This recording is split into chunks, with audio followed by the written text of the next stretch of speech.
Я в своей жизни раза 3 видел камин, и мне всегда понравилось. Для меня это было ощущение теплоты, уюта.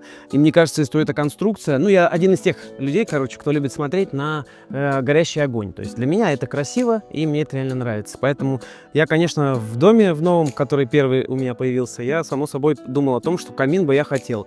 И между